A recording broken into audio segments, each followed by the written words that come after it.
ಉದಯಗಿರಿ ಗಲಭೆ ಖಂಡಿಸಿ ಇವತ್ತು ಬಿಜೆಪಿ ಮೈಸೂರು ಚಲೋವನ್ನು ಹಮ್ಮಿಕೊಂಡಿತ್ತು. ಆರಂಭದಲ್ಲಿ ಇದಕ್ಕೆ ಪೊಲೀಸರು ಅವಕಾಶ ಕೊಡಲಿಲ್ಲ. ಕಾರಣ ಹೈಕೋರ್ಟ್ನಿಂದ ಅನುಮತಿ ಪಡೆದು ಮಧ್ಯಾಹ್ನದ ನಂತರ ಪ್ರತಿಭಟನೆಯನ್ನು ನಡೆಸಿದರು. ಬಿಜೆಪಿ ಅಧ್ಯಕ್ಷ ವಿಜಯೇಂದ್ರ ಅಶೋಕ್ ಸೇರಿ ಬಿಜೆಪಿಯ ಪ್ರಮುಖರು ಪ್ರತಿಭಟನೆಯಲ್ಲಿ ಪಾಲ್ಗೊಂಡರು, ಆಕ್ರೋಶ ಹೊರಹಾಕಿದ್ರು. ನಿಷೇಧಾಜ್ಞೆ ಹೇರದಕ್ಕೆ ವಾಗ್ದಾಳಿ ನಡೆಸಿದ್ರು. ಆದರೆ ವಿಪಕ್ಷಗಳದ್ದು ರಾಜಕೀಯ ಪ್ರತಿಭಟನೆ ಅಷ್ಟೇ, ತಪ್ಪಿತಸ್ಥರ ಮೇಲೆ ಆಗಲೇ ಕೇಸ್ ಆಗಿದೆ ಅಂತ ಗೃಹ ಸಚಿವರು ವ್ಯಾಖ್ಯಾನಿಸಿದ್ರು.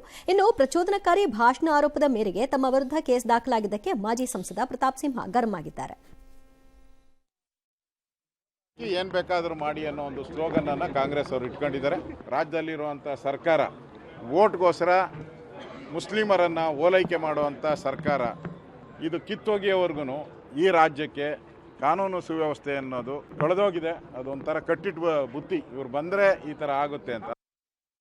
ಈ ಸರ್ಕಾರಕ್ಕೆ ಯೋಗ್ಯತೆ ಇದ್ರೆ ತಾಕತ್ತಿದ್ರೆ ಅವತ್ತು ಯಾರು ದೇಶದ್ರೋಹಿಗಳು ಪೊಲೀಸ್ ಸ್ಟೇಷನ್ ನುಗ್ಗಿದ್ರಲ್ಲ ಅವತ್ತು ನಿಷೇಧಾಜ್ಞೆ ಹಾಕ್ಬೇಕಾಗಿತ್ತು. ಇವತ್ತು ಹಿಂದೂ ಕಾರ್ಯಕರ್ತರು ಪ್ರತಿಭಟನೆ ಮಾಡ್ತಾರೆ ಅಂತ ಹೇಳಿದ್ರೆ ಸೆಕ್ಷನ್ ಅನ್ನ ಜಾರಿ ಮಾಡ್ತಾರೆ. ಯಾಕೆ ಅವತ್ತು ಯಾರು ಅದಕ್ಕೆ ಕಾರಣೀಭೂತರಾಗಿದ್ರು ಅವ್ರನ್ನೆಲ್ಲ ಅರೆಸ್ಟ್ ಮಾಡಿದ್ದಾರೆ, ಇನ್ನೂ ಕೆಲವ್ರನ್ನೆಲ್ಲ ಅರೆಸ್ಟ್ ಮಾಡ್ತಾ ಇದ್ದಾರೆ. ಈ ಸಂದರ್ಭದಲ್ಲಿ ಭಾರತೀಯ ಜನತಾ ಪಾರ್ಟಿಯವರು ಅದನ್ನ ರಾಜಕೀಯ ಕಾರಣಕ್ಕಾಗಿ ಅದನ್ನ ಒಂದು ಅಸ್ತ್ರವಾಗಿ ಉಪಯೋಗ ಮಾಡಿಕೊಂಡು ಅವರೆಲ್ಲ ಯಾರ್ಯಾರು ಕಾರಣೀಭೂತರಿದ್ದಾರೆ ಅವರನ್ನೆಲ್ಲ ಅರೆಸ್ಟ್ ಮಾಡುತ್ತಿದ್ದೇವೆ. ಕೆಲವರನ್ನು ಮಾಡಿದ್ದೇವೆ, ಇನ್ನು ಕೆಲವರನ್ನು ಮಾಡುತ್ತೇವೆ. ಆಮೇಲೆ ಅವರನ್ನು ಅಮಾಯಕರೆಂದು ಕಾಗದ ಬರೆಯುತ್ತೇವೆ, ಕೇಸ್ ವಾಪಸ್ ಕಳಿಸಿಕೊಡುತ್ತೇವೆ.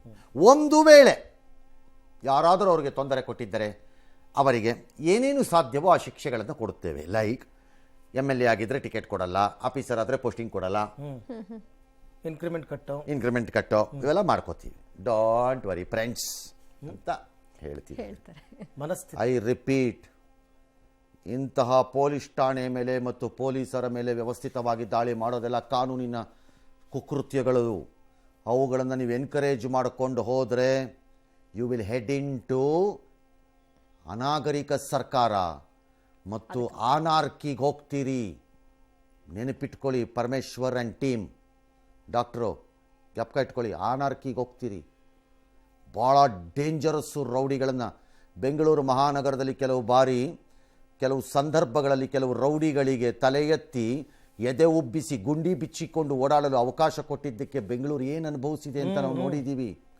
ಆಮೇಲೆ ಬಂದ ಕಮಿಷನರ್ಗಳು ಲಾಠಿಯನ್ನು ಹೇಗೆ ಹಿಡ್ಕೋಬೇಕೋ ಹಾಗೆ ಹಿಡ್ಕೊಂಡಿದ್ದಕ್ಕೆ ಏನಾಯಿತು ಅನ್ನೋದನ್ನೂ ನೋಡಿದ್ದೀವಿ. ಡಾಕ್ಟ್ರೇ, ಯಾರು ನಿಮ್ಗೆ ಹೇಳೋರು ಇಲ್ಲದೆ ಇದ್ರೆ ಬರ್ರಿ, ನಾನಾರು ಹೇಳ್ತೀನಿ ಏನೇನು ಅಂತ ನಿಮಗೆ ಅಲ್ವಾ. ವಿಜಯೇಂದ್ರ ಹೇಳಿದ ಸರಿ, ನಿಷೇಧಾಜ್ಞೆ ಹಾಕಬೇಕಾಗಿದ್ದ ಅವತ್ತಿನ ದಿನ ಕಚಡ ಆಫೀಸರು ಡ್ರಾಮಾ ಮಾಡಿಕೊಂಡು ಟೋಪಿ ಅಳ್ಳಾಡಿಸ್ಕೊಂಡು ಓಡಾಡೋ ಆಫೀಸರ್ ಅಲ್ಲ ಅದು. ಯಾರೋ ಪ್ರತಿಭಟನೆ ಮಾಡ್ತೀವಿ ಅಂದ್ರೆ ವಾಯ್, ಆ ಕಡೆ ಯಾವನೋ ಒಬ್ಬ ಹುಡುಗನ ಕರ್ಕೊಂಬಂದು ಗಡಿಪಾರು ಅಂತೀರಿ, ಈ ಕಡೆ ಪ್ರತಿಭಟನೆಗೆ ಜಾಗ ವಾಯ್. ಅದಕ್ಕೆ ಹೈಕೋರ್ಟ್ಗೆ ಹೋಗಿ ಪರ್ಮಿಷನ್ ತರಬೇಕಾ? ನಾಚಿಕೆ ಆಗಲ್ಲ ಒಂದು ಸರ್ಕಾರಕ್ಕೆ? ಎಸ್.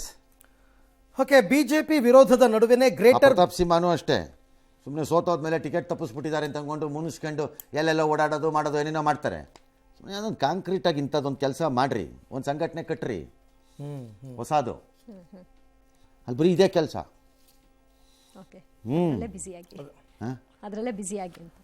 ತಪ್ಪೇನಿಲ್ವಲ್ಲ.